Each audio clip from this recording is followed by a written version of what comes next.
Bonjour tout le monde. Alors j'espère que tout fonctionne au niveau du son. En tout cas, je suis ravie d'être avec vous aujourd'hui. Alors je vais juste vérifier que tout est ok, mais je pense que c'est bon.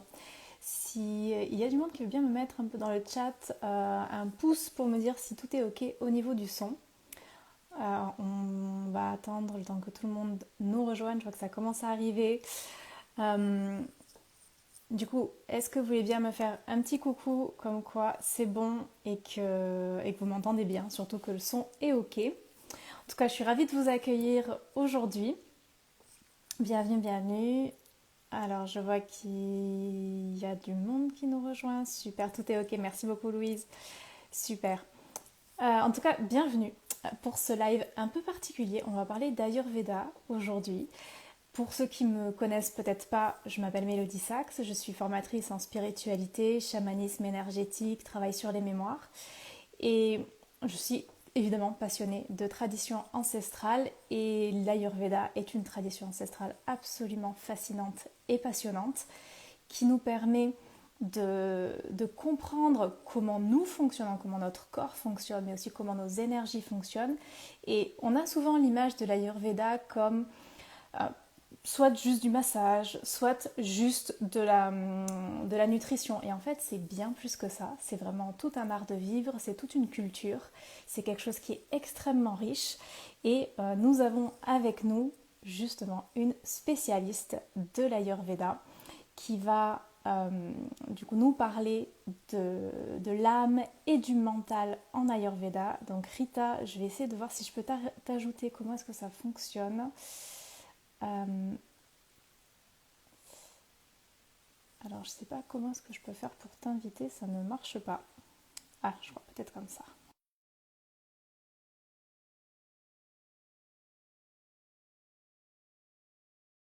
Est-ce que tu arrives à rejoindre le live? Je t'ai envoyé une invitation normalement. Ah, ok, Hello, super. Alors, hop, du coup, je remets. C'est bon, super. Mais bienvenue Rita. merci, merci Hmm. beaucoup, bonjour. Mais ravie de t'accueillir ici et puis de partager ce moment avec toi. Je suis sûre que tu vas nous partager plein de pépites. Évidemment, on prendra aussi des questions. Donc, en tout cas, merci beaucoup d'avoir accepté cette invitation. Et puis, ben, je te laisse peut-être te présenter rapidement, nous parler un petit peu de ton parcours et puis de tout ce que tu vas nous partager aujourd'hui. Ok, ben, moi je m'appelle Rita, je suis portugaise aux origines indiennes et j'ai un parcours d'abord en allopathie, donc j'étais infirmière d'urgence et de bloc. Et puis en fait ma quête depuis toute ma vie c'était d'être heureuse. Parce qu'en tant qu'enfant, je me sentais pas heureuse. J'avais pas vraiment de raison pour ça, mais il me manquait quelque chose. Donc j'ai toujours cherché un peu. Donc c'est pour ça que j'ai fait infirmière parce que j'ai entendu qu'il fallait passer par la santé, etc. Et puis j'ai continué. J'ai fait la naturopathie, j'ai fait plein de choses. Et il y a eu un moment où tout était assez chouette. En fait, j'habitais déjà à Marseille, vue sur la mer, mon chéri, tout allait bien. Et il me manquait toujours quelque chose.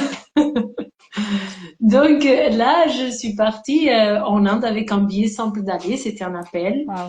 J'ai tout laissé, j'ai laissé mon travail. J'ai pas laissé mon chéri, mais bon, je suis quand même partie en Inde avec un billet simple d'aller. Et c'est mon mari aujourd'hui, on est toujours ensemble, mais ça a quand même été une épreuve pour le couple, ce voyage. Et donc c'est un voyage où j'ai atterri dans une école d'Ayurveda. Et, euh, Génial. et voilà, ça a duré 6 mois, 6 mois d'Ayurveda, yoga, méditation. Au bout de 6 mois, mon conjoint, il a eu besoin de moi, donc je suis rentrée. Mais Voilà, donc c'est comme ça avec que quelque j'avais chose dans tes commencé. bagages, du coup. Voilà, donc voilà, il y a des choses, donc puisque ici on parle avec toi et on parle avec toutes ces choses un peu spirituelles, j'ai compris des choses sur mes ancêtres, Hmm. sur mon arbre généalogique, et donc j'ai compris, voilà, il y a quelque chose, pour moi, l'Ayurveda, c'est pas du nouveau. Donc, par exemple, je lis des choses sur la médecine chinoise, je trouve ça méga complexe. L'Ayurveda, j'ai lu, c'est comme si je le savais déjà. Hmm. Donc, il y a un rapport comme ça avec l'Ayurveda. Donc, sur place, j'ai dû faire des choses pour mes ancêtres. Donc, tout ça s'est fait fur et à mesure. Ça a été un voyage où j'étais pas mal guidée. où j'ai demandé carrément, j'ai besoin d'être guidée, j'ai vu quelques vidéos. Et donc j'ai été guidée, donc c'était chouette. Et puis ça a pris sa fin quand ça devait prendre sa fin. Et à la fin, ben, transformation. Donc j'ai créé mon cabinet. Aujourd'hui, la voie de la transmission, elle s'est mise en place. Et donc aujourd'hui, je suis enseignante en Ayurveda et donc je forme les personnes à devenir thérapeutes. Génial. Et, euh, et voilà, donc le chemin il continue et on est là pour parler un petit peu de l'approche du mental et de Mhm. l'âme, n'est-ce pas, selon Ouais. l'Ayurveda. Donc, Euh, dis-nous-en un petit peu plus. En quoi est-ce que c'est différent? D'où est-ce que ça vient? Parce que du coup, c'est pas forcément quelque chose qu'on entend. Quand on pense à l'Ayurveda, c'est pas forcément la première chose à laquelle on pense. Donc, c'est vrai que c'est quelque chose qui est un peu différent. euh, L'Ayurveda, elle est venue en Occident à travers un peu le monde du yoga. Mhm. C'est les yogis qui ont ramené beaucoup l'Ayurveda. Donc, l'Ayurveda, de façon succincte, et quand on met un pied dans l'Ayurveda, on a l'impression que c'est des massages, Mhm. comme tu disais tout à l'heure, que c'est de la nutrition, parce que les yogis, normalement, dans les écoles de yoga, s'il y a une formation d'Ayurveda, ça va parler de l'alimentation. Et les yogis, ils expliquent quelque part que le yoga, c'est pour le mental et que l'Ayurveda, c'est pour le corps. Mhm. Mais c'est pas tout à fait ça. C'est C'est un pas peu réducteur. exactement. C'est un petit peu réducteur. Mais c'est pas grave, on comprend un petit peu l'idée. Ça Donc donne c'est la pour ça base. on a une certaine vision de l'Ayurveda, puis plus on se plonge dedans, plus on s'y intéresse, plus on voit que c'est pas que ça. Donc Mhm. c'est comme tout, comme la spiritualité, comme tout. Donc en fait, moi j'ai une branche spécifique qui est la branche des textes ayurvédiques. Donc Mhm. j'étudie vraiment les textes millénaires en sanskrit. Euh, et ça donne une autre dimension. Donc les gens qui étudient, on est très rares, Ouais. ok. Ceux qui font les études universitaires Mhm. en Inde, mon professeur qui a fait les études universitaires en Inde, donc il y avait 1000 élèves environ de sa promo. Il y en avait 10 qui faisaient l'étude des Waouh. textes. Donc c'est très rare, même en Inde. Et donc j'ai la chance d'avoir ce professeur en portugais Génial. au Ah oui, du coup, en Brésil. portugais, c'est top pour toi puisque tu parles portugais couramment, donc c'est Oui, parfait. oui, oui. Oui, c'est parfait. Donc c'était pour moi, c'était pour moi. En France, on est 3, à Mhm. ma connaissance, à le faire. Donc c'est assez rare. Et dans les textes, en fait, on étudie un peu cette dimension du sanskrit et cette dimension donne quelque chose de millénaire, donne quelque chose de, en fait, un mot en sanskrit. Tu vois, si on va voir rapidement qu'est-ce qui veut dire Ayurveda, on va le traduire. L'OMS, l'Organisation mondiale de santé, elle va dire que l'Ayurveda, c'est la médecine traditionnelle la plus ancienne au monde. Donc, on va mettre un mot médecine Mhm. qui est un mot que dans nos têtes d'occidentaux, c'est médecin, blouse blanche, hôpital. C'est Ouais. pas On l'Ayurveda. n'a pas les mêmes Et associations. non. Ayurveda du sanskrit, c'est Ayuru et Veda. Ayuru, c'est la vie, et Veda, c'est la connaissance. Et puis, Ayuru, ça peut être avoir plusieurs significations, et Veda aussi, mais ça nous permet d'avoir cette notion de que Ayurveda, c'est une science vivante où on étudie la vie. Et Ayuru, c'est un verbe en sanskrit. Donc, la vie, elle est bougeante, elle change tout Mhm. le temps. Donc, par exemple, on rencontre un amoureux, on se marie, et quand on se marie, on espère que on a l'impression que ça ne change pas, que ça sera notre mari pour Mhm. toujours. Mais en Ayurveda et dans les sciences védiques de façon générale, on comprend que tout change. Mhm. Toi, tu vas changer, ton mari va changer. La Et seule si tu, constante, c'est le changement, en fait. c'est la seule constante. Et si tu discutes pas d'ici 10 ans, il n'y a plus rien dans ce mari qui était celui que tu as rencontré. Donc, pour que la relation elle continue, il faut échanger, il faut connaître, il faut redécouvrir cette personne. Faut Il faut évoluer se ensemble, en fait. redécouvrir. Voilà.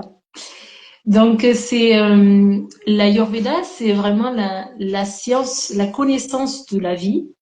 Et la vie, Ayuru, dans les textes ayurvédiques, il nous explique qu'elle est composée de 4 choses. Enfin, 3 choses. Dans certains shlokas, on va dire 4 choses. Et donc, quelles sont ces 4 choses? Sharira, le corps physique. Sattva, la capacité cognitive, le mental. Atma, notre âme, si on peut le traduire comme ça. C'est pareil, dès qu'on traduit un Ouais. mot en sanskrit, âme, on peut penser l'esprit, le truc. On va aujourd'hui parler un petit peu de qu'est-ce que c'est Atma.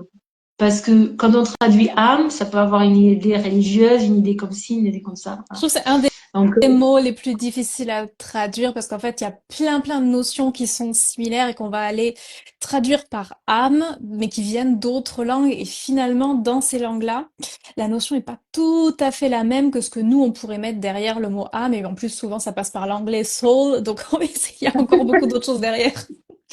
tout à fait, tout à fait. Et, et voilà, donc on parlera un petit peu de ces sujets. Et puis le quatrième, c'est les indriyas. Les indriyas, c'est les organes d'échange. Donc on a les 5 jnana indriyas, jnana c'est connaissances, donc les 5 organes qui nous permettent de connaître le monde. Donc la vision, l'odorat, le toucher. On a aussi les 5 organes, les 5 karma indriyas, les 5 organes qui nous permettent d'avoir une action dans le monde, comme les mains, les pieds, les organes sexuels, donc il y a l'élimination. Et en fait, donc ça, c'est la façon dont on échange avec le monde. Et les indriyas, en réalité, ils font partie du sharira, hein, ils font partie du corps. Mais ils sont tellement importants parce Pour les mis à que part, dans les shlokas, dans les versets, pardon, dans les versets en Ayurveda, des fois, on va en parler, on va donner cette importance aux Indus pour qu'on puisse comprendre que c'est eux qui vont faire notre compréhension du monde, en fait. Et donc, une des choses qui est intéressante dans cette vision de la vie, c'est que pour que la vie, elle soit possible, la vie telle qu'on la connaît ici, sur Terre, il y a besoin de ces 4 choses. Le corps et les organes de sens, le mental et l'âme. S'il en manque un, il n'y a plus la vie. Si notre corps il est plus là, il n'y a plus la vie. Si notre mental, notre capacité cognitive, elle n'est pas là, il n'y a pas la vie. Si notre âme, elle n'est pas là, il n'y a pas la vie. Il n'y a pas la vie ici, la vie qui est étudiée en Ayurveda. Oui. Donc après, dans les sciences védiques, Atma ne peut pas naître, ne peut pas mourir. Oui, Donc, c'est la vie infinie, universelle, éternelle. Mais oui, dans l'incarnation, il faut un corps. Voilà, c'est ça. Donc, voilà, la compréhension des indriyas, je vais commencer par là, elle est intéressante parce que d'entrée, quand on commence à comprendre ça, l'Ayurveda nous dit on est des êtres qui sont limités pour comprendre la réalité. Parce que regardez bien, on a 5 organes de sens, on voit ce qu'on voit, on peut ressentir ce qu'on ressent, on peut toucher ce qu'on touche. Et ces informations, pour qu'elles puissent faire partir de moi, il faut qu'elles passent par le filtre du mental. Donc, il y a tout un processus. Donc, c'est pour ça qu'il y a tous ces éléments qui sont présents. Il faut le corps, il faut le mental, et puis je comprends. La connaissance, elle peut être obtenue qu'à travers ces 5 éléments, ces cinq sens. Et là, je sais, je connais. Plus que je sais, je connais. Et maintenant, on va comprendre qu'il y a des ondes radio que je ne vois pas, que je ne sens pas, que je ne touche pas. Et pourtant, elles existent. Ouais.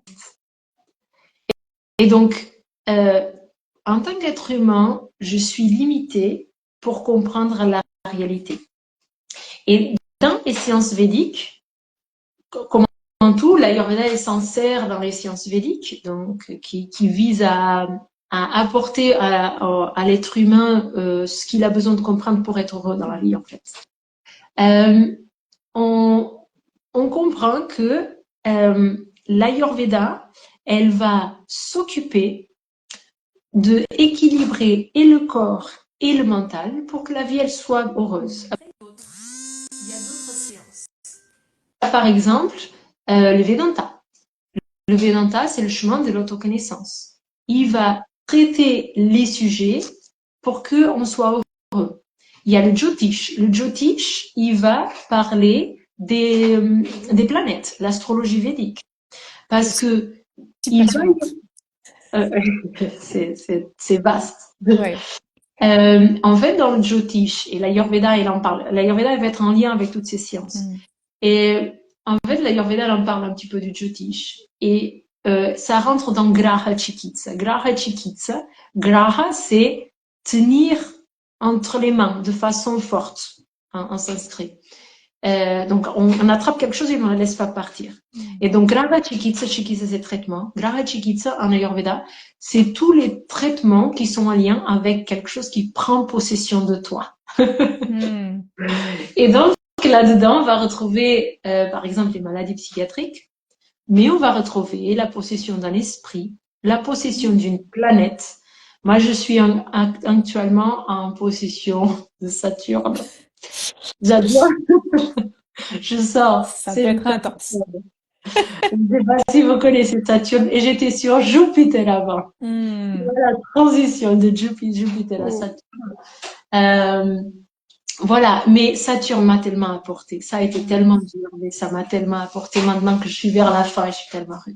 Oui, c'est à chaque fois comme des initiations. Et ce que je trouve intéressant, c'est par rapport à ce que tu disais au tout début, c'est que nous, quand on entend le mot médecine, on a cette image d'en fait la médecine, c'est quand t'es malade, mais l'Ayurveda, en fait, c'est tout le temps. C'est vraiment pour promouvoir la vie, c'est pour être bien sur tous les domaines de sa vie, pas juste j'ai mal quelque part, je vais aller chercher la médecine.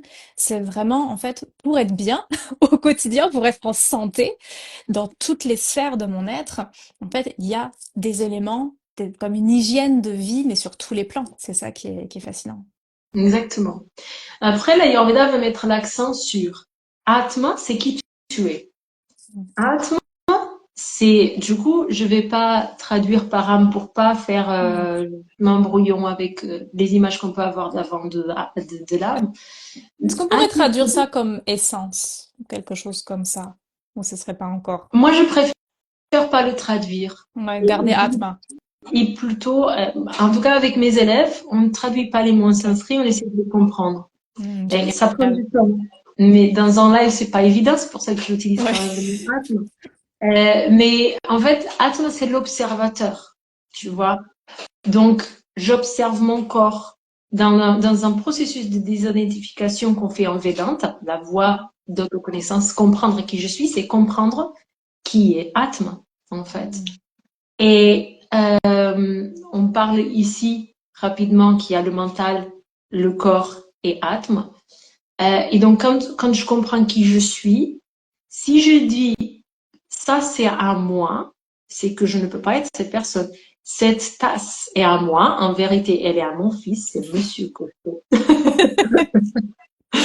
Mais imaginons qu'elle était à moi. Si je peux dire que la tasse, elle est à moi, euh, elle ne peut pas être moi. Mm. On est deux. Il y a une dissociation. Voilà. Donc, je comprends qu'elle est pas. Bon, pour la tasse, c'est facile pour tout ce qui est Mm. objet, qui est là à l'extérieur. C'est facile. Mhm. La difficulté commence quand je parle de mon corps. Mon corps. Mm. Euh, mon corps, il vieillit. Mon corps, il se ride. Oh, je suis triste. Je vais faire du botox. Euh, mon corps, il a eu un accident. Je suis tétraplégique. Je suis malheureux. La souffrance, elle vient quand je suis identifiée à mon corps. Je crois que je Mm. suis mon corps et du coup, je souffre quand mon corps il souffre. Mm. Ou quand il est pas comme Euh, je veux. quand c'est pas quand je veux, comme je veux. Et Mm. comme je veux, c'est qui veut là. Mm. C'est pas Atma. Celui que celui qui dit je veux, c'est ce qu'on appelle parfois l'ego, c'est le mental. Mental. Atma, il observe dans l'approche ayurvédique, dans l'approche védique de façon générale. Atma, c'est l'observateur. Il voit, il observe. Il n'envoie pas de message. Il est là, Il est. il expérimente. Et la vie qui opère, c'est le corps et le mental associé à une âme, associé à un atma qui observe. Donc l'Ayurveda, elle va traiter avec Chikitsa, c'est-à-dire traitement du corps et traitement du mental. Mm. Pour le corps, on parle de trois doshas, Vata, Pitta et Kapha. On essaye de les comprendre, qu'est-ce qui est déséquilibré, par exemple. de façon très simple. Après, ça va en profondeur. Mais Mm. une personne qui a une sécheresse extrême, elle n'a pas seulement la peau sèche, mais à l'intérieur, elle est déshydratée, elle est toute amensib, elle n'arrive pas à prendre du poids. Vata aggravé. On va équilibrer Vata. Comment? On va mettre des massages, on va appliquer de l'huile, on va lui donner des oméga 3, on va lui donner des repas chauds et nourrissants. Voilà, on va équilibrer Vata. Pitta, trop chaud, on va lui donner des choses qui peuvent refroidir. Une personne qui a du reflux, etc. On va éviter tout ce qui est alimentation qui est épicée, qui est fermentée, parce que ça réchauffe trop. Kapha est aggravé. Kapha, c'est l'énergie de l'eau et de la terre. Donc, c'est stagné, il a de la congestion, il a une léthargie aussi au niveau du mental. On va lui donner de la légèreté. Il va peut-être manger 2 repas au lieu de 3 repas. Donc, ça, c'est le corps. Tout ça, ça agit sur le corps. Ce que je trouve intéressant dans cette approche-là, c'est que ça nous rappelle aussi à quel point on est tous différents et qu'il n'y a pas une solution qui marche pour tout le monde. Ouais, il y a un écho. Et du coup, c'est vrai que on peut vraiment se rendre compte que le même régime pour tout le monde, en fait, ça peut être super pour certaines personnes, mais ça peut être vraiment problématique pour quelqu'un qui a une autre constitution ou qui a peut-être même la même constitution, mais qui vit quelque chose de différent et qui du coup a un déséquilibre qui est différent. Oui, tout à fait. Donc, on est vraiment dans cette voie de personnalisation, Et vraiment d'observation, comme tu disais. d'observation. Donc, bien sûr que sur les réseaux sociaux, sur YouTube, etc., je parle de façon généraliste, Mm. quand on a une personne en face de nous, en cabinet, on va vraiment très en profondeur et on va essayer de comprendre son corps, son mental et donner des choses qui, c'est pas juste manger des oméga 3, ça va un peu C'est plus ça. loin C'est que très personnalisé en fait. ça. Oui. En ce qui concerne le mental, c'est différent. Donc, le mental, si pour le corps, on a 3 doshas, dosha, c'est celui qui déséquilibre, celui qui tend à déséquilibrer. Pour le mental, on a 2, rajas et tamas. Pour ceux qui sont un peu dans le monde du Mm. yoga ou des différentes sciences védiques, ils disent, mais il manque un. Il y a sattva, rajas et tamas. Je sais pas si toi, tu connais ça, Mélodie. Non? Très rapidement. Très C'est pas ma rapide. spécialité. C'est, voilà, j'ai déjà entendu, mais c'est pas ma spécialité. Ok. Donc, en fait, le mental, il y a 3 gunas, 3 caractéristiques, 3 qualités. Sattva, c'est le mental stable, pur, Mm. calme, celui avec lequel on prend des décisions qui sont dharmiques, alignés avec notre chemin de vie, alignés avec notre atma. Mm. Quand Là on où est assis on comme aimerait être le ça, plus souvent, mais où on notre n'est pas mental, forcément. notre mental, il est de nature sattvique, la nature. Mais dans la vie, on opère avec rajas et tamas. Rajas, c'est l'activité. Donc, pour me lever le matin, j'ai besoin d'activité. J'ai besoin de me lever. Le mental, il doit dire, c'est l'heure de se lever. Le tamas, c'est l'énergie contraire. Il faut cesser une activité. Pour aller dormir, j'ai besoin de tamas. Le problème, le déséquilibre, le dosha, il devient quand il y a trop de rajas, trop de tamas. Mm. Donc, je commence à faire plein de choses, plein de choses. J'ai plein de pensées tout le temps, plein d'émotions, anxiété.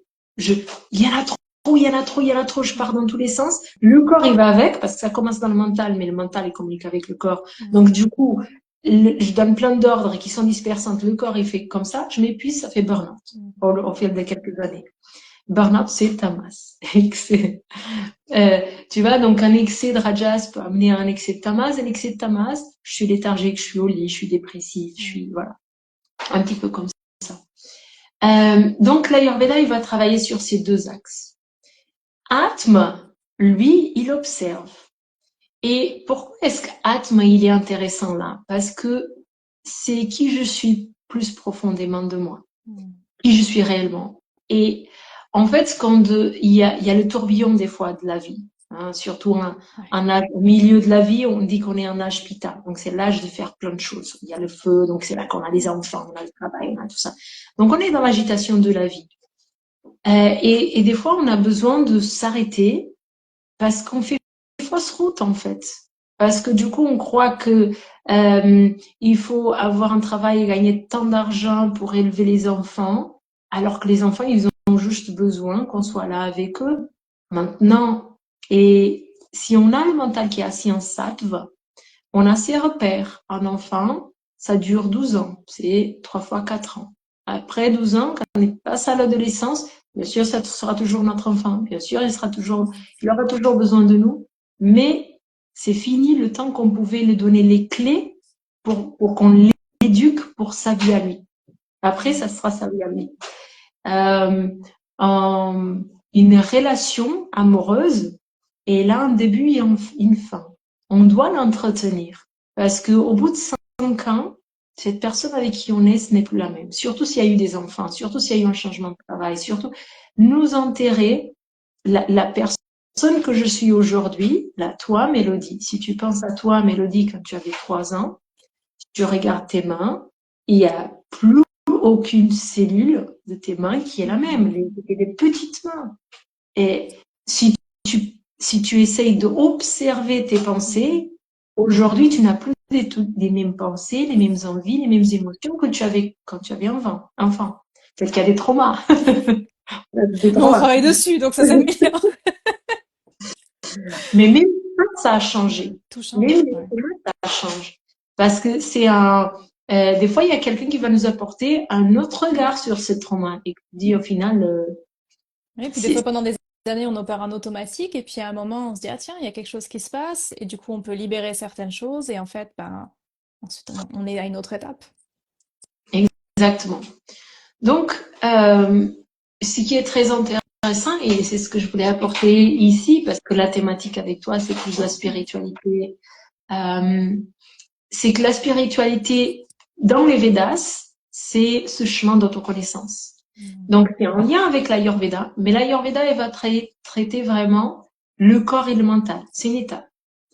Si le corps, il est en bon état, si le mental, il est stable, il est assis en sattva, on peut commencer à s'intéresser à des choses qui sont plus grandes que nous, entre autres à notre mission de vie.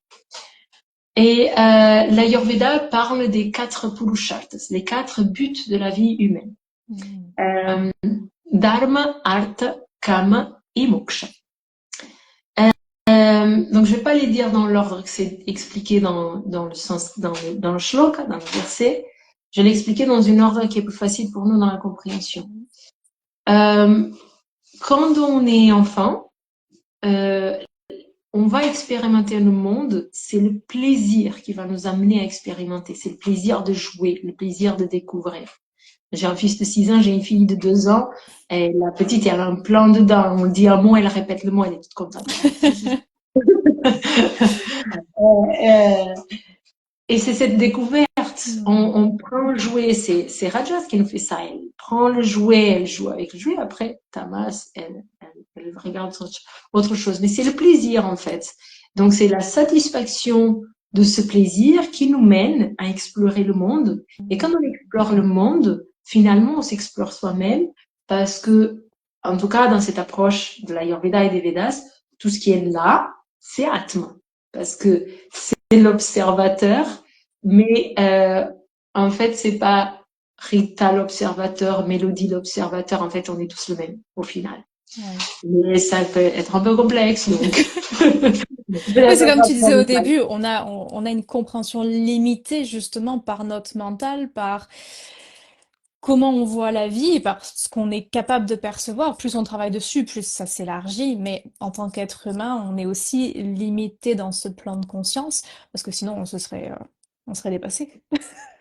Exactement, exactement. Oui, donc on a ce plaisir qui est faculté.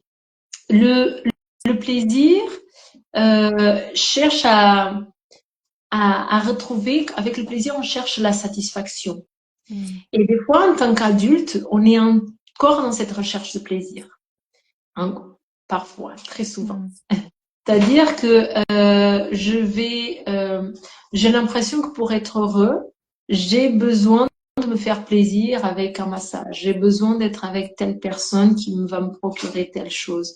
Mais il y a un moment dans notre vie, dans notre chemin d'autoconnaissance, qu'on comprend que, bon, une fois que j'ai le plaisir avec telle chose, je suis contente de l'obtenir, mais dès que je l'ai plus, bah, il faut un nouveau plaisir, en fait. Donc, c'est une course sans fin. Il y a le deuxième plaisir. Le deuxième plaisir, donc là on a parlé de calme, on va parler de la sécurité. Donc il y a un besoin d'art. Art, c'est les biens matériaux de façon générale. Donc avoir un travail, avoir une maison, avoir une voiture, avoir des biens matériaux, ça peut être aussi des formations, avoir la connaissance à travers les formations. Donc c'est obtenir quelque chose. Donc ça, c'est le deuxième but de la vie humaine qui arrive dans l'histoire. Donc l'enfant, au bout d'un moment, en fait, il va vouloir acquérir les choses. Et ça peut être en tant qu'enfant, ou plus déjà dans l'âge adulte, surtout quand on est de cet âge adulte où il faut créer une famille, il faut créer, voilà.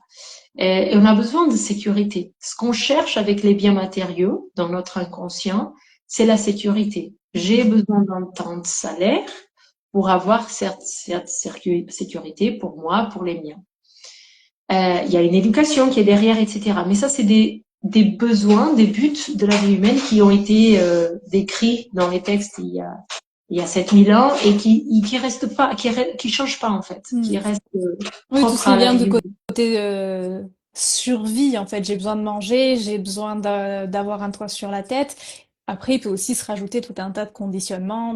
Voilà, j'ai besoin d'avoir une voiture, j'ai besoin d'avoir tout un tas de choses qui sont Mm. plus débattables.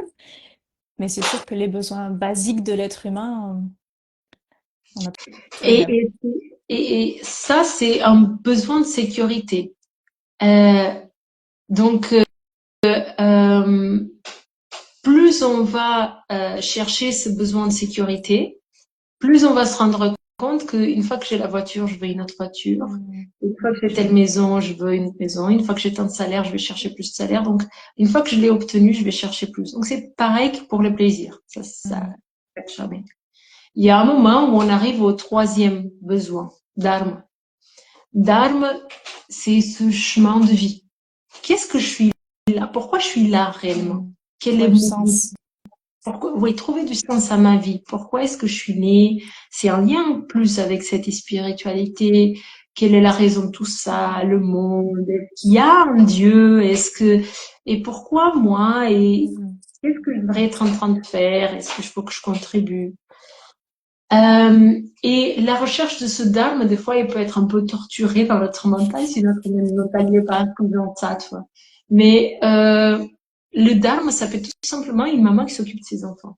Oui. C'est pas obligé que ce soit un travail où on gagne des milliers d'essences. C'est pas. C'est le dharma, c'est une voie qui est très fluide en fait. Et quand il y a un vœu, quand on a un souhait, pour savoir s'il y a un souhait qui est de notre ego, aussi un souhait qui est en lien avec notre dame, on voit quel est le poids qu'il a. Mm. Donc des fois, on a un travail, euh, on va gagner très bien notre vie, où on va avoir de la renommée, on va avoir un titre, on va avoir une chose, on va être connu. Et il y a un autre travail, on va pas avoir tout ça. Le salaire est un peu moins, il est correct, mais c'est moins. Et on va pas être aussi reconnu, mais par contre, les personnes qui travaillent sont vraiment très gentilles. Et je me sens vraiment bien Mm. là-dedans. J'aime vraiment la thématique qu'on aborde. Je me sens vraiment utile. Quelque chose de Donc, il plus y en a un épanouissant. plus épanouissant, plus enrichissant, plus ça nous remplit plus. Euh, et du coup, le premier, ça serait le choix de l'ego, qui nous conduit à une certaine souffrance. Et le deuxième, c'est le choix de dharma. Et plus on est dans ce choix de dharma, plus on est heureux. Parce que plus on est en cohérence avec ce que, quelque part, cette partie de Atma, si on peut la diviser, elle est venue chercher sur Terre, dans cette vie. Donc, plus on est dans cette voie, plus on a l'impression qu'on évolue dans cette spiritualité. Mais il y a un moment, il y a un moment où on comprend que avec le premier, on cherchait la satisfaction. Le deuxième, on cherchait la sécurité. Et avec ce troisième, on cherche la réalisation. Une fois qu'on est réalisé, on cherche une nouvelle façon de se réaliser. Et une fois qu'on a créé quelque chose qui est aligné avec nos valeurs, qu'on est content, Mais c'est déjà fait, il me faut autre chose pour être réalisé. C'est Donc, toujours je une me dis, progression, une évolution, hein. et il y a un moment où il y a l'ego qui prend le dessus. Mais il y a la quatrième recherche, c'est la dernière, le quatrième but de la vie humaine qui arrive et qui est le but de libération, moksha. Mm. Et là, les sciences védiques, elles ne sont pas toutes d'accord. Toutes les sciences védiques, elles vont pointer vers moksha. Toutes, elles vont indiquer une voie pour atteindre moksha, la libération. Mais la version, elle va être un petit peu différente. Donc, par exemple, le yoga, c'est la voie du contrôle. On va contrôler la respiration, on va contrôler notre corps, on va contrôler notre mental, et là, on va être libéré. Euh, le Vedanta, par exemple, c'est la voie de l'autoconnaissance. On va connaître qui on est vraiment, et là, on va être libéré. Il y a certaines religions qui vont dire, là, de toute façon, sur Terre, c'est que de la souffrance. Et quand on sera mort, quand on sera avec Dieu, et que ça sera la libération. C'est une forme d'exprimer moksha. Donc là, ils sont tous différents. Selon les religions, ils sont pas forcément dans l'approche védique, mais c'est un peu pour donner l'idée. Et cette recherche de moksha, elle vient quand on a compris, quand on a passé par toutes les autres, et qu'on a vu qu'elles sont sans fin. Mm. Donc en fait, ce qu'on veut trouver quand on commence dans cette voie de moksha, c'est que je veux être heureux, indépendamment de avoir tel ou tel plaisir, indépendamment d'avoir tel ou tel bien matériel, indépendant d'avoir tel ou tel chemin de vie. Ah, donc il Je y a veux être une espèce de détachement et de paix qui exact. arrive, en fait. Il y a un détachement. Les voies pour atteindre moksha sont toutes Mm. différentes, mais il y a cette notion de se libérer des autres, des trois premiers, se Mm. libérer de tout. Ah, de cette Et dans dictate intérieure, en fait, de tout ce qui peut nous influencer et puis te dire, en fait, bah oui, si on l'a, c'est cool, si on l'a pas, bah c'est cool aussi. Mm. donc oui, c'est à peu près ce que je voulais partager avec vous et donner cette idée de que dans le chemin de moksha, moi celui qui me parle plus c'est le Vedanta. Je suis apprentie en Vedanta aussi. Et il y a ce chemin de désidentification justement, de se désidentifier du, du mental. Donc je ne suis pas ce corps, je ne suis pas ce mental parce que si je pense que je suis mon corps, quand mon corps il va tomber malade, quand mon corps il va vieillir, et c'est expliqué dans les textes que et c'est la vie. On voit que le corps il y a rien à faire, il va mourir en fait. Il y a un début, il y a une fin. Euh, on ne veut pas souffrir avec le, le vieillissement de ce corps. Et on n'est pas obligé de le faire. On peut comprendre qu'il y a une transition qui est naturelle et on peut être heureux en permanence. Mais en fait, il faut accepter certaines choses. Il faut comprendre que nous, on n'est pas ce corps. Il faut comprendre qu'on n'est pas ce mental. Parce que si on pense qu'on est ce mental, quand je souffre parce que ma mère, elle m'a abandonnée quand j'avais 3 ans, j'ai peut-être 50 ans et je suis encore en train de souffrir parce que ma mère, elle m'a abandonné quand j'avais 3 ans. Ça, dans les sciences védiques, il n'y a pas de sens parce que ça, c'est la psychologie occidentale. Ça vient un peu de Freud, tout ça. C'est que la faute de tout ce qui nous arrive, c'est chez nos parents. Puis il y a une Mais identification aussi, comme presque je suis mes souffrances, du coup, si je les laisse de côté, si j'accepte de les déposer, de me détacher de ça, qui je suis. Et des fois, ça peut faire peur. tout à Alors fait. que la libération, en réalité, elle est là. Et en comprenant qui nous sommes. Qui on est vraiment, Euh, et pas, on n'est pas nos expériences, on n'est pas tout ce qu'on vit, on est, comme tu dis, on n'est pas notre corps, en fait. On est et, juste. et la vie à Yoru, elle va nous apporter plein d'opportunités de cure, en fait, Mm. d'opportunités de guérison.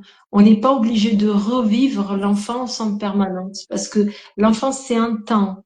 Et donc, on l'a vécu d'une certaine façon. Et puis, dans la vie, on va expérimenter d'autres opportunités, d'autres émotions qui vont ressembler, mais qui vont venir un peu différentes. Donc, ce personnage de ma mère, il va venir dans la forme de mon mari, de ma femme, de mon employeur. Euh, Mm. et on n'est pas obligé de rester coincé sur ce qui s'est passé là. On peut comprendre que cette personne qui était ma mère, mon père, ça a été une personne avec des difficultés humaines, comme moi, je peux en avoir aussi. Et plus on est dans ce pardon, dans cette compréhension, plus on retourne la responsabilité quelque part à l'intérieur, plus on est dans le pardon de l'extérieur et plus on évolue quelque part spirituellement et plus on est heureux. Donc, cette approche-là, c'est une approche qui ne va pas forcément chercher avec quoi tu travailles. On va pas forcément chercher l'esprit qui va nous dire quelque chose. On va pas chercher le dragon. J'ai regardé un petit peu de ton truc. On va pas chercher forcément ça parce que, en fait, dans cette compréhension, sur Terre, tout est spirituel parce que tout est atma. Et donc, cette spiritualité, elle peut venir sous forme du voisin, de ma mère, de mon père, de mon employeur. J'ai pas besoin d'un esprit non incarné qui vienne me dire quelque chose. Parce que peut-être que ma mère, elle me dit, va travailler. Mon employeur dit, tu travailles pas assez, il faut travailler. Et les amis me disent, mais va travailler, arrête. Peut-être que s'il y a l'esprit qui vient et qui dit, va travailler, tu dis, oh, ok, je vais travailler. Il y a un sens. Mais si Mais on a on, déjà des messages en fait absolument partout. Et il y a déjà de quoi faire. voilà, il y a déjà de quoi faire. C'est ça. C'est qu'on n'a pas forcément besoin. Mon enseignant en Vedanta, et une fois, il y a quelqu'un qui a posé cette question, parce qu'on est tous un petit peu dans cette voie, on a des expériences, on sait que ces choses existent, on touche à ça avec d'autres sens. Et il a dit, mais explique-moi, cet esprit vient échanger avec toi. S'il voulait vraiment t'aider, tu ne crois pas que là où il est, il pourrait t'aider sans te demander quoi que ce soit? Ah oui. Alors, à ton avis, pourquoi il est là en train de discuter avec toi? Personne, l'élève ne sait pas répondre. Il est en train de discuter avec toi parce qu'il est en train d'échanger avec toi. Il veut quelque chose de toi. Méfie-toi. S'il voulait t'aider, il t'aurait déjà aidé. Et ça nous permet d'enlever une couche parce que, en fait, ça, dans le chemin de désidentification aussi, c'est important parce que quand on a ces capacités autres de discuter avec des esprits, etc., on a une importance. Donc, on a une place, on a une reconnaissance. Et donc, on s'attache à cette reconnaissance. Il peut y avoir un danger des dérives, surtout justement, Voilà. on en parle souvent, mais à partir du moment où il n'y a pas de protection, on peut capter tout un tas de choses, mais ça ne veut pas dire que c'est lumineux. Et pour être sûr que c'est lumineux, il faut travailler, il faut savoir distinguer, et c'est super important. Et c'est pas non plus le chemin de tout le monde. Ça peut être super cool, mais après, c'est aussi est-ce qu'on en fait quelque chose? Parce que la plupart du temps, avec mes étudiants, on travaille beaucoup sur la communication avec les guides, mais sur le principe, quand les guides donnent un message, c'est souvent des choses, c'est-à-dire oui, je le sais, en fait. Oui. Donc, ils ne Oui. font que répéter. Est-ce qu'à un moment, tu vas écouter? On te le montre un petit peu partout, et en fait, l'univers te montre par tout un tas de façons différentes et de participants différents. Donc oui, ça peut être des guides, mais comme tu dis, ça peut être, et c'est souvent, et les guides et tes parents, ton voisin, une situation X ou Y, et en fait, tout converge à te faire évoluer, te faire avancer, te dire, bah tiens, voilà, quelle est la prochaine chose peut-être sur laquelle travailler et où mettre ton attention en fait. Qu'est-ce que tu as peut-être comme angle mort? Et en fait, on vient juste te dire, hey, c'est là. Et c'est Voilà. comme, j'aime beaucoup je sais pas si tu connais cette petite histoire qu'on raconte, en fait, un homme où il y avait c'était des inondations, et puis il y a les pompiers qui viennent le chercher, et puis ensuite il y a le curé du village qui vient le chercher, tout le monde qui essaye de le faire partir de sa maison, et puis il va dire, ah mais, et donc il meurt, et puis il arrive voir le bon Dieu, puis il lui dit, mais pourquoi est-ce que tu m'as pas aidé? Et puis il dit, bah, alors je t'ai envoyé les pompiers, je t'ai envoyé le curé, je t'ai envoyé et ça, en fait, l'univers est toujours en train de nous montrer les choses. Après, est-ce que justement, comme tu disais, est-ce qu'on observe? Ou est-ce qu'on est pris dans le flot de la vie, des actions, de jamais s'arrêter, en fait? Et il y a cette beauté d'avoir donc dans la vie toute cette multitude de choses à écouter et d'outils. Et dans l'Ayurveda, on essaye toujours quand il y a un trouble, quand il y a un problème, on essaye de trouver la cause. Hmm. Et donc nous, on va être spécialisés dans la cause du corps, du mental, mais il y a cette branche Graha Chikitsa.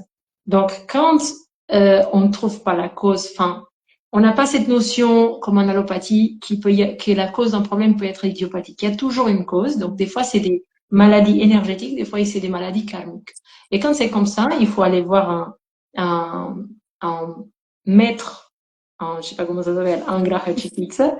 Et si il y a justement des choses que on va pas pouvoir traiter par le corps et par le mental.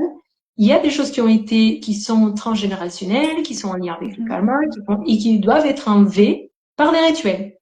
Donc là, on va voir cette personne et elle va dire, bah, il faut faire un Oma. Oma, c'est le rituel du feu. Et c'est un truc un peu hypnotique. Donc c'est un truc où on est là devant le feu, il est en train de faire des prières, il fait des prières, des prières, des prières, des prières, en train de jeter des trucs sur le feu, etc. Euh, et ça marche. Et la personne, elle va mieux. Donc, c'est toute la dimension du subtil avec qui on peut échanger. Et encore une fois, comme tu disais, il faut que ce soit des personnes qui peuvent le faire. Il Oui, faut et des après, personnes qui ce que je trouve fascinant, c'est de voir qu'en fait, dans toutes les cultures, toutes les traditions, il y a ce côté de travail sur les mémoires, cette prise en compte, en fait, d'autres dimensions que le juste, bah, j'ai mal quelque part, ou j'ai mal à la tête, ou j'ai mal au ventre. En fait, ça va bien plus loin que ça. Et souvent, bah, ça demande aussi de faire appel à plusieurs méthodes, plusieurs approches, parce que oui, il y a le corps. Quand il y a quelque chose qui est inscrit sur le corps, faut passer par le corps. Normalement, on peut faire toutes les méditations et les rituels qu'on veut. Et si c'est inscrit sur le corps, il faudra potentiellement travailler aussi sur le corps, mais il faut aussi travailler, comme tu disais, bah, sur le mental, sur le côté plus spirituel, sur les mémoires. Et en fait, c'est quand on prend ce côté de... ben, on est composé de tout un tas de sphères différentes, on est en relation avec tout un tas de sphères différentes, et quand ben, on travaille sur tout ça, c'est là qu'on a les solutions, en fait. Et tout Renzo à dit, fait. le but de l'incarnation finalement, c'est d'expérimenter la vie terrestre. Ce n'est pas d'avoir la tête sur les étoiles 24 heures sur 24, 7 jours sur 7 complètement. On est là pour une raison et il y a vraiment toujours cette notion d'équilibre.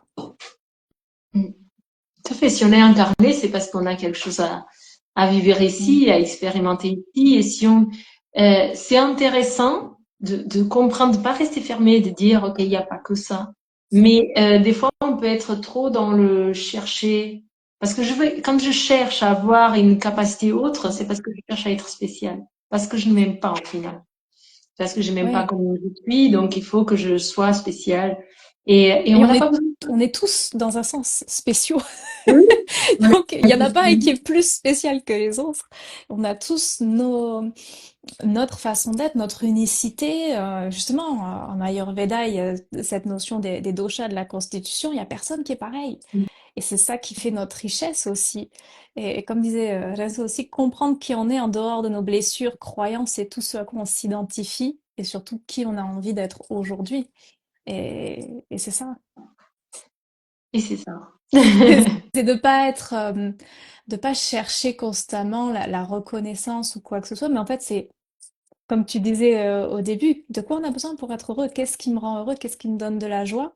Et ça peut passer avec plein plein de choses, mais dans la recherche peut-être de ces choses-là, qui peuvent être voilà, très sympathiques et qui remplissent notre vie, d'en être aussi détaché et de se dire, mais en fait, tout ça, finalement, ça n'a pas tant d'importance que ça. Et oui, comme dit Delfresp, être soi-même authentique, oui, complètement. Complètement. Je vois pas tous Tu vois les pas les commentaires. commentaires? Non, mais c'est pas grave si tu les dis. Alors, Ah oui, c'est bon. je sais pas s'il y a des questions, s'il y a des Oui, choses peut-être sur lesquelles vous auriez voulu qu'on revienne, n'hésitez pas à les mettre dans le chat. Ouais, c'est fascinant et ce que je trouve important, c'est cette profondeur justement de l'Ayurveda qui vient toucher à tous ces domaines et nous rappeler à quel point tout est lié en fait. oui, c'est le but. Après, c'est des sciences qui sont construites dans le vivant, Mm. justement, en observant l'être humain, en observant les comment l'être humain il évolue, quelles sont les souffrances de l'être humain, comment on peut avoir une vie plus sereine, une vie Mhm. meilleure en fait. De tout point de vue. Donc, le corps, il est important. On est beaucoup dans la prévention. Mm. On est moins, enfin, on est aussi dans le curatif s'il y a besoin, mais on insiste beaucoup sur la prévention. Mm. Il est dans le corps et dans le mental. aussi. Quand le mental il est trop éparpillé, justement, il faut revenir à un état un peu sattvique parce que si le mental il est pas stable, on peut pas avoir de discernement. On Hmm. parle beaucoup du discernement dit en Ah oui. Ayurveda. Et justement, la personne qui va chercher tout le temps chez les esprits, chez les astres, chez les trucs, et qui n'est pas incarnée, qui ne vit pas sa vie, elle n'est pas assise en ça, tu vois. Donc, Exactement. Et puis on est euh, limité parce qu'en fait, tu ne peux avoir de connexion qu'à l'image de l'ancrage que tu as. Et si t'es pas ancré ici, à un moment ou à un autre, tu vas soit te tromper et de façon qui peuvent être des fois dangereuses parce que s'il n'y a pas forcément les protections et tout ça, on peut être connecté à des choses qui sont un peu moins sympathiques. Soit être complètement dans l'illusion, en fait, se perdre dans tout ça. Donc on a besoin de cet ancrage solide, on a besoin de profiter des joies de la vie, de se rappeler qu'on a un corps physique, de savoir pourquoi est-ce qu'on est là, parce qu'on est venu ramener cette spiritualité ici, l'ancrer, la vivre au quotidien et pas être constamment connecté là-haut et ne plus vivre ici, en fait. Il y a aussi cet équilibre-là d'entre eux, parce qu'en fait, sinon, on serait pas là, on serait resté là-haut. il n'y aurait pas cette raison-là. Donc, génial. Mm. Merci beaucoup, Mélodie. Bah écoute, Je merci vous à toi, c'était appelle- vraiment fascinant. Je sais pas, est-ce que vous avez des questions pour Rita? Profitez-en. C'est un puits de science et de, et de sagesse, donc profitez-en pour poser vos questions.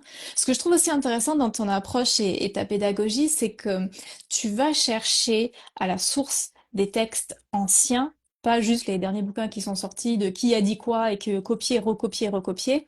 Mais en même temps, tu vas chercher donc cette source-là mais tu l'adaptes aussi à aujourd'hui, parce que on n'est pas il y a des millénaires en Inde, on a un style de vie qui est différent, on a des énergies qui sont différentes, des corps qui sont différents, et des besoins différents, donc ça aussi qui est intéressant.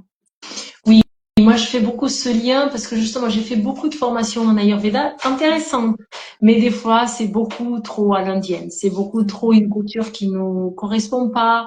On parle des aliments quand on l'a pas.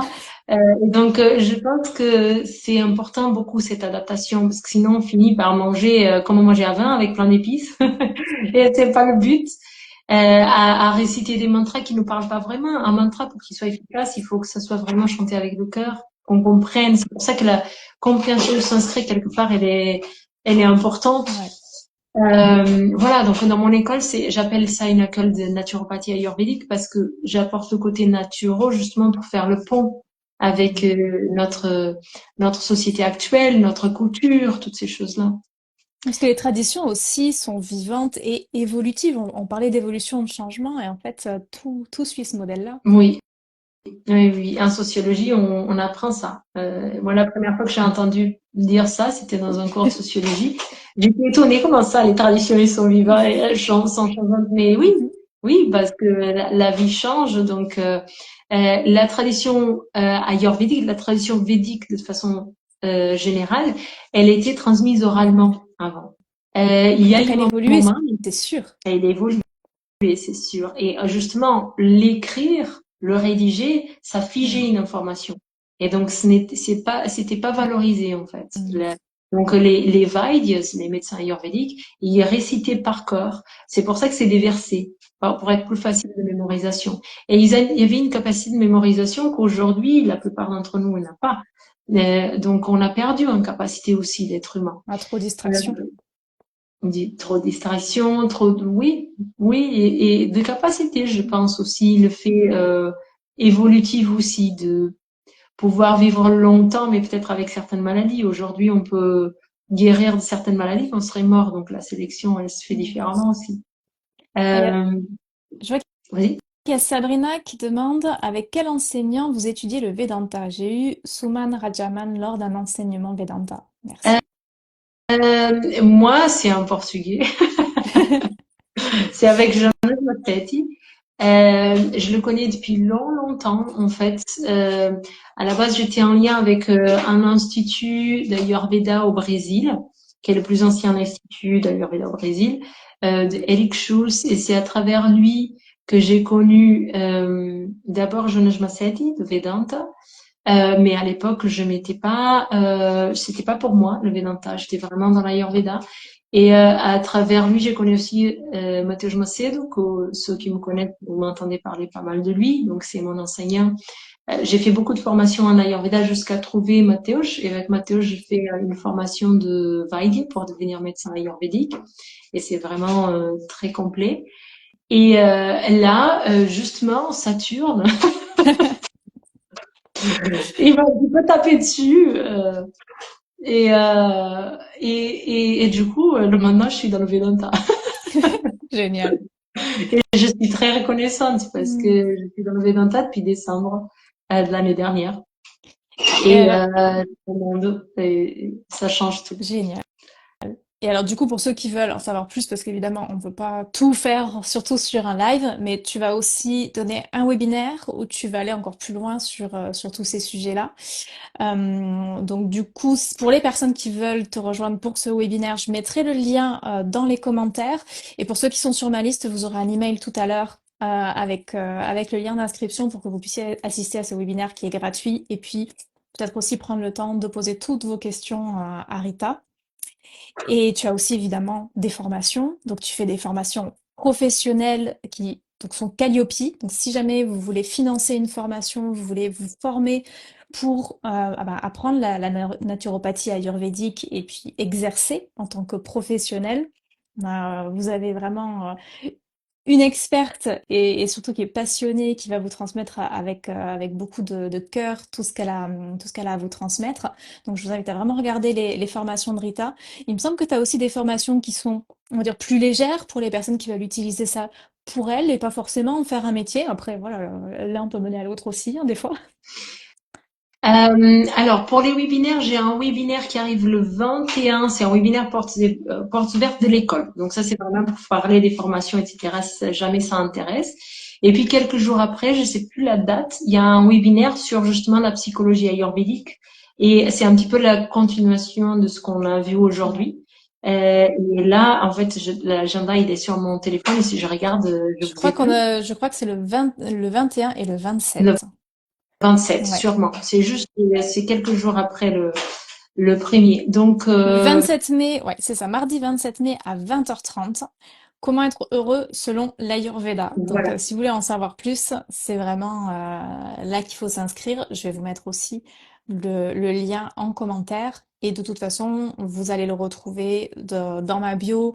Je vais le mettre en story. Et si vous êtes sur ma liste email, vous allez le recevoir par email. Comme ça, il sera dans vos emails. Ce sera peut-être plus simple de le garder et de vous Voilà. Et inscrire. sinon, en fait, dans mon école de formation professionnelle, il y a différents types de formations. Donc, dans des formations longues, on peut aller jusqu'à 3 ans. Et on a des formations courtes de 4 mois, de 8 mois.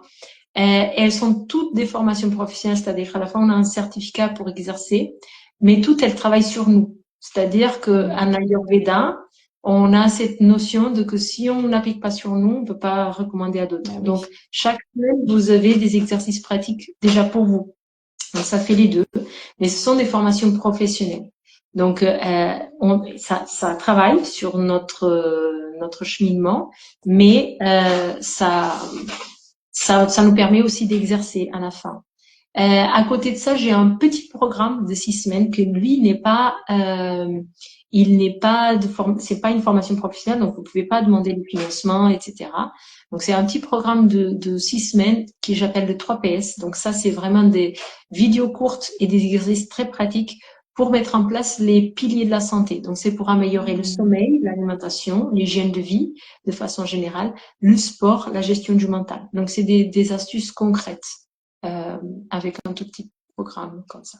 Génial. Mais du coup, si vous avez besoin aussi d'aide, peut-être pour savoir qu'est-ce qui est le plus adapté par rapport à ce que vous recherchez, à vos objectifs, envoyez un message à Rita et puis je suis sûre qu'elle vous accompagnera pour trouver ce qui correspond le mieux à ce que vous avez besoin. Et alors, il y a Lorenzo qui demande combien de temps dure la formation pour devenir médecin ayurvédique? Alors, en France, tu ne peux pas le faire. Ok. Pour être vraiment Vaidya, donc il y a certains pays où tu peux le faire. Tu as en Inde, tu as en Népal, tu as au Japon.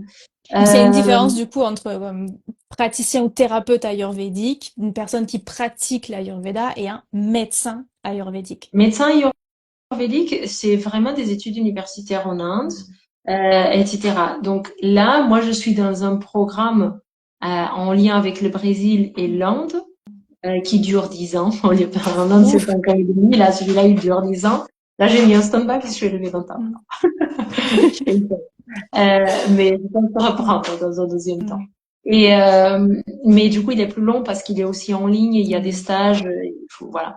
Euh, Mais que pour mais tout ce qui est sérieux, dans tous les cas, c'est des années de pratique. Et c'est pour ça aussi que c'est intéressant de trouver des personnes comme toi qui ont cette passion et qui vont aller jusque-là pour pouvoir avoir cette sagesse-là, parce que tout le monde n'a pas envie de dédier sa vie non plus forcément à l'Ayurveda.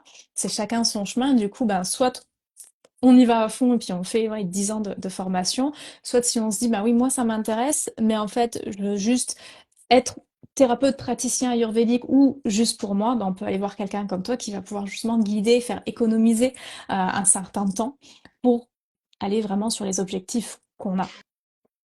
tout à fait. Après, l'inconvénient d'avoir un statut comme ça, de médecin ayurvédique, c'est qu'en France, il n'est pas reconnu. Hmm. Donc, il y a par exemple Lionel qui est à Grenoble, qui est médecin ayurvédique.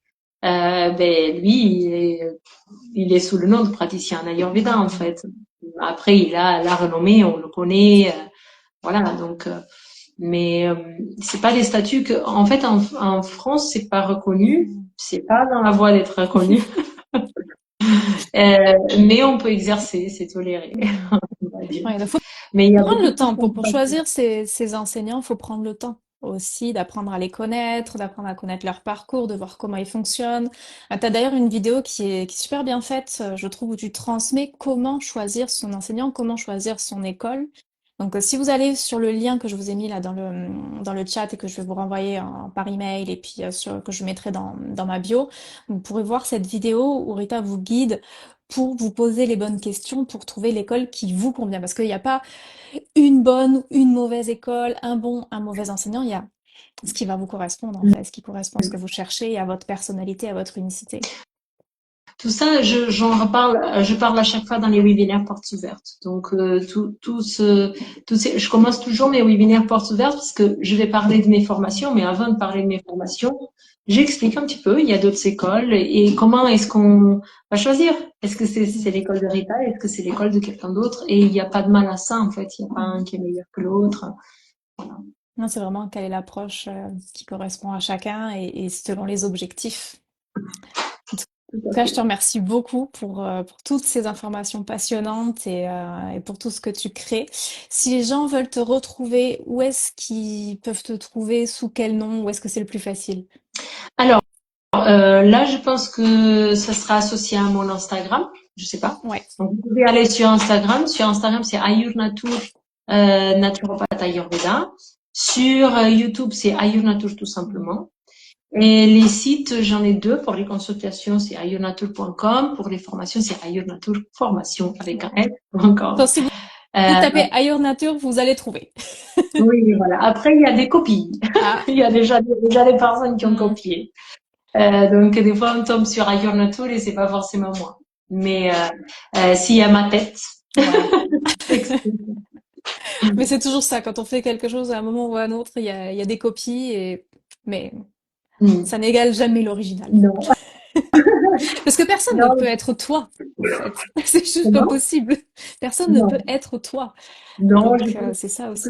ils essayent d'avoir les mots-clés, les trucs de recherche pour Mm. avoir, mais du coup, je pense que ça dessert les gens parce que Complètement.